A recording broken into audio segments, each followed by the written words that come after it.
Hello students, अस्सलाम वालेकुम। कैसे हैं आप सभी लोग? मुझे उम्मीद है आप सब लोग ठीक ठाक और खैरियत से होंगे। तो स्टूडेंट्स, आज के जो है लेक्चर में हम पढ़ने जा रहे हैं macroscopic characteristics of forward and reverse reaction. Macroscopic characters of forward and reverse reaction. तो पिछले वाले टॉपिक में हमने ये क्लियर किया था, ये ग्राफ था, हमने पूरा समझा था, पूरा एग्जैक्टली समझा था। तो लेक्चर 1, 2, 3, 4 करके आपको डिस्क्रिप्शन में लिंक मिल जाएगी कि लेक्चर 1 है, लेक्चर 2, तो आप प्रीवियस लेक्चर देख सकते हैं। तो स्टूडेंट्स, यहाँ पर जो है हमारे पास macroscopic characteristics of forward and reverse reaction है। तो इसको हम समझते हैं, ये कहना क्या चाह रहा है। ये जो हमारे पास हेडिंग है, ये कहना क्या चाहती है? मैक्रोस्कोपिक कैरेक्टरिस्टिक्स मतलब वो कैरेक्टरिस्टिक्स जो ऑब्जर्वेबल हो हमारी जो है नेक्ड आई से, हमारी जो आम आँख है उससे हम उसको ऑब्जर्व कर सकें, उससे कहते हैं मैक्रोस्कोपिक, यानी मैक्रो लेवल पर वो होती हैं कैरेक्टरिस्टिक्स। तो फॉरवर्ड रिएक्शन, तो सबसे पहले फॉरवर्ड रिएक्शन करते हैं कि सबसे पहले तो होता ही कोई भी अगर केमिकल प्रोसेसिंग हो रही है, फॉर सपोज मैं आपको दिखाऊं यहाँ पर एक चीज़। तो एग्जांपल थी यहाँ पर हमारे पास, हाँ, N2 नाइट्रेट है हमारे पास, है यहाँ पर हमारे पास नाइट्रेट है N2।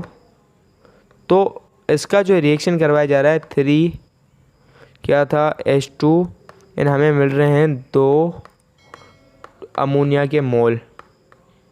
तो हमें ये रिज़ल्ट मिल रहा है यहाँ पर।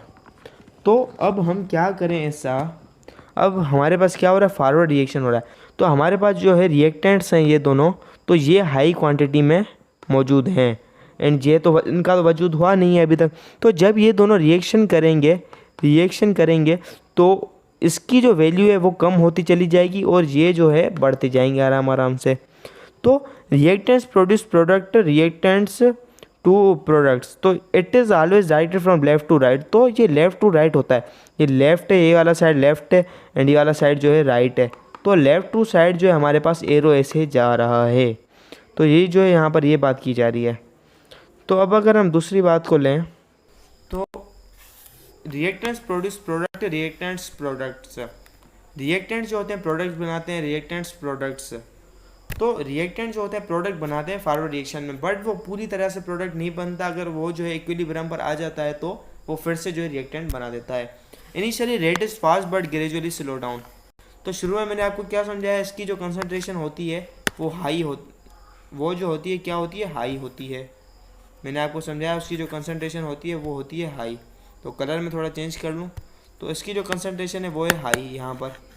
तो जब ये कन्वर्ट हो रहा होगा इसमें 2 अमोनिया के मोल में, तो इसकी कंसनट्रेशन लो होती चली जाएगी और इसकी जो होगी बढ़ती चली जाएगी। मतलब ये शुरू में हायर होता है बट ग्रेजुअली स्लो होता जाता है। Initially rate is fast but gradually slow down, ये बात किया जा रहा है। रिवर्स रिएक्शन, रिवर्स रिएक्शन कहते हैं कि जब हमारे पास 2NH3 बन गया, जब हमारे पास 2NH3 बन गया, 2 अमोनिया के मोल बन गए, तो इसका जो है यहाँ पर वापसी डिकम्पोज होना N2 एंड 3H2 में डिकम्पोज होना इसका। तो ये होता है हमारे पास रिवर्स प्रोसेस या बैकवर्ड प्रोसेस। तो इसका एरो ऐसे चला जाता है राइट टू लेफ़्ट, ये यहाँ पर राइट है, राइट टू लेफ़्ट एरो जाता है। ये एक बात हो गई हमारे पास राइट टू लेफ़्ट। और स्टूडेंट्स यहाँ पर एक और चीज़ आ जाती है, हम पढ़ रहे हैं it is always right from right to left ना केमिकल रिएक्शन में समझा राइट टू लेफ्ट होता है। हैंस यहाँ पर प्रोडक्ट प्रोड्यूस रिएक्टेंट, प्रोडक्ट जो होता है हमारे पास, ये जो प्रोडक्ट आया है ये रिएक्टेंट बनाता है, हमारे पास रिएक्टेंट बनाता है क्या, डिकम्पोज होके। Initially rate is slow but gradually speed up, शुरू में इसका स्लो होता है बट ग्रेजुअली बढ़ता रहता है। तो मैंने आपको पहले ये बताया, सबसे पहले तो जो है हमारे पास रिएक्टेंट प्रोडक्ट बनाएगा। फॉर सपोज इसका जो रेट है, इस जो रिएक्टेंट है इसका रेट शुरू में इनिशियल है, इनिशियल इसका जो रेट है हाई है और इसका जो है इनिशियल लो है, मतलब है ही नहीं, समझ लो। तो जब इसका जो है ये यानी 2NH3 में कन्वर्ट हो रहा होता है तो इसका जो रेट है लो हो रहा होता है और इसका जो रेट है हाई हो रहा होता है, क्योंकि ये तो यहाँ पर ये बन रहा है, ये जो है हमारे पास इसका जो है ये 2 अमोनिया बन रहा है। तो यहाँ पर 2 अमोनिया के मोल जो हैं वो लो से हाई की तरफ जा रहे हैं बेटा। इनिशियली रेट इज स्लो, शुरू में कम होता है, धीरे धीरे टाइम होता है, ये हमारे पास इसकी क्वांटिटी बढ़ जाती है, फिर वो ऐसे कन्वर्ट हो रहा होता है। समझा बेटा? तो बट ग्रेजुअली स्पीड अप, वो क्या था? हायर था। ये शुरू में हायर था, इनिशियली ये हाई था, ये इनिशियली लो था। आफ्टर सम टाइम ये हमारे पास रिएक्टेंट वाला फॉरवर्ड रिएक्शन स्लो हो गया और रिवर्स रिएक्शन बढ़ गया। ये बात जो है याद करने की है मेरा बच्चा। अब अगर हम आगे बात करें macroscopic characteristics of forward and reverse reaction in dynamic equilibrium, तो वो एक अलग अलग चीज़ है। अब यहाँ पर इन्होंने हमें मैक्रोस्कोप डायनामिक इक्विलिब्रियम में तो क्या क्या प्रॉपर्टीज होंगी? A dynamic equilibrium can only exist in a close system, neither reactants NOR products can enter और लीव द सिस्टम। तो अब बात की जा रही है क्या कि जो हमारे पास डायनामिक इक्विलिब्रियम होता है उसका सिस्टम बंद होना चाहिए, सिस्टम बंद होना चाहिए उसका। तो मैं आपको समझाता हूँ क्यों बंद होना चाहिए, क्लोज कंटेनर क्यों होना चाहिए। तो स्टूडेंट्स जब हमारे पास फॉर सपोज मैं आपको समझाऊँ एक चीज़, हमारे पास एक कंटेनर है, अगर इसमें कोई भी रिएक्शन हो रहा है तो बाहर की जो ऑक्सीजन इन्वायरमेंट में एयर बची है तो वो अंदर भी जा सकती है, बाहर से अंदर भी अंदर से बाहर भी जा सकती है।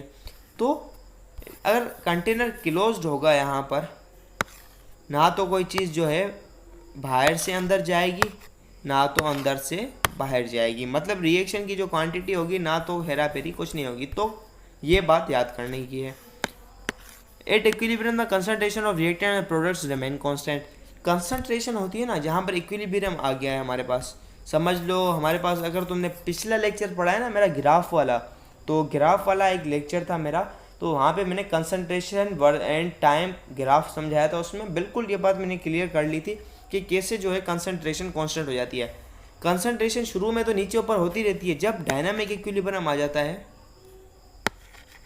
डायनामिक इक्विलिब्रियम आ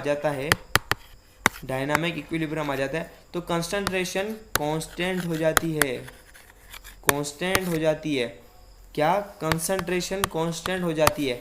अब रेट की अगर हम बात करें तो रेट इक्वल हो जाता है या सेम हो जाता है, रेट सेम हो जाता है और कंसंट्रेशन कांस्टेंट हो जाती है मेरा बच्चा, ये बात याद करने की है। At equilibrium the forward and reverse reaction are taking place at equal and opposite rates. मैंने क्या कहा? इक्वल रेट हो जाता है। क्या हो जाता है? इक्वल रेट हो जाता है, जैसे जितना बन रही है चीज़ उतनी टूट रही है, जितनी बन रही है समझ लो, यानी मेरे पास जो है बन रही है जितनी चीज़ उतनी, यानी क्या हो रही है हमारे पास, जितने प्रोडक्ट्स बन रहे हैं उतने रिएक्टेंट बन रहे हैं, जितना प्रोडक्ट बने जा रहा है उतना ही रिएक्टेंट बन रहा है, उतना ही रिएक्टेंट प्रोडक्ट बना रहा है, तो इक्वल पूरा इसका सिस्टम चल रहा है। तो मैं तुम्हें कहता हूँ जाके वो वाली वीडियो देख लो पहले, तुम्हें पूरा कॉन्सेप्ट क्लियर हो जाएगा। मैंने एक एक वर्ड और टर्म समझाया। अब मैं हर वीडियो में थोड़ी ना बार बार तुम्हें एक एक ग्राफ समझाऊंगा वही पुराना वाला, तो पहले तुम्हें वो वाला लेक्चर देखना पड़ेगा, फिर तुम्हें ये समझना पड़ेगा। In equilibrium state can be disturbed and again achieved under the condition of concentration, pressure and temperature। तो मेरा बच्चा जो हमारे पास इक्विलिब्रियम स्टेट होता है ना, तो एक उसका स्पेशल, यानी उसका स्पेशल टेम्परेचर प्रेशर होता है। तो अगर हम टेम्परेचर बढ़ा दें, किसी भी उस सिस्टम का टेम्परेचर बढ़ा दें, एक समझ लो एक हमारे पास नॉर्मल है 25 डिग्री सेल्सियस पर हमें 30 मिनट्स पर इक्विलिब्रियम आना था, 30 मिनट्स पर। अब हमने 30 डिग्री सेल्सियस ले लिया और टाइम जो है हमारे पास 40 मिनट्स हो गया, 40 मिनट्स 70 मिनट्स, तो टाइम बढ़ भी सकता है कम भी हो सकता है। मैंने खाली एक हवाई जो है आपको बता दिया है, बढ़ भी पॉसिबल है कम हो जाए। तो अब हमें जो है यहाँ पर अगर हमें 30 मिनट्स में मिल रहा है सिस्टम पे, अगर हम इसके यहाँ पर टेम्परेचर में छेड़खानी करेंगे तो हमें अगर ये डिस्टर्ब होगा, इसमें डिस्टर्बेंस होगी प्रेशर में या इस टेम्परेचर में, तो हमारा जो इक्विलिब्रियम टूट जाएगा। तो हमें जो उसको अचीव करने के लिए गिवन टेम्परेचर पर होती है, आपने जितनी कंसंट्रेशन डाली है, अगर आप पे उस पे, यानी हर कंसंट्रेशन का अलग सिस्टम होता है, यानी एक स्पेशल टाइप के जो कंसंट्रेशन का रेशियो आपने डाला है तो उसके लिए गिवन टेम्परेचर होगा, तो आपको वो गिवन टेम्परेचर उसको देना पड़ेगा, तो तभी वो आपको अचीव होगी। तो यही चीज़ थी। अब यहाँ पर जो है हमारे पास बिल्कुल क्लियर हो चुकी है ये चीज़ कॉन्सेप्ट है। अगर कोई भी सवाल हो कमेंट सेक्शन में आप कह सकते हैं, पूछ सकते हैं सवालों के जवाब। तो स्टूडेंट्स अगला टॉपिक होगा हमारा लॉ ऑफ मास एक्शन। तो इसको हम क्लियरली पढ़ेंगे और बिल्कुल ही आसान चिड़िया का नाम है। तो बाय बाय गाइस, मिलते हैं नेक्स्ट वीडियो में, तब तक के लिए बाय बाय। और वीडियो को लाइक एंड चैनल को सब्सक्राइब करना मत भूलिएगा।